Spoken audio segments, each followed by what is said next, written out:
त्योहार के सेती बलौदाबाजार जिला के हथबंद गांव में होटल और मिठाई के करेगी जांच। 40 से ज्यादा होटल से मिठाई और नमकीन के नमूना इकट्ठा करेगी। गंदगी की शिकायत मिले में हो ही कार्यवाही।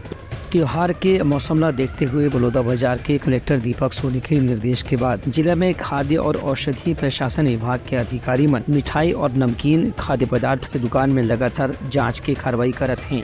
यही कड़ी में खाद्य सुरक्षा अधिकारी ढारले बलौदाबाजार शहर के अलावा चिमगा विकास खंड के अंतर्गत हथबंद गांव में 11 होटल और खाद्य प्रतिष्ठान में खाद्य पदार्थ की जांच करेगी। उन्हें 40 से ज्यादा खाद्य पदार्थ के नमूना ला भी संकलन करके रखे गए है, जिसकर जांच के बाद यदि उनमें कोई दोष पाया जाही तो संबंधित होटल रेस्टोरेंट मालिक मन के खिलाफ कार्रवाई करी जाही। इस मौके में खाद्य सुरक्षा अधिकारी मन के कहना रही से कि त्योहारी सीजन ला देखते हुए लगातार खोआ में मिलावट की शिकायत भी मिलत रही से पहले भी ये शिकायत मिल चुके हैं। यही बात को ध्यान में रख के औषधि प्रशासन विभाग और खाद्य विभाग ढारले लगातार होटल रेस्टोरेंट में जांच की कार्रवाई करे जाते।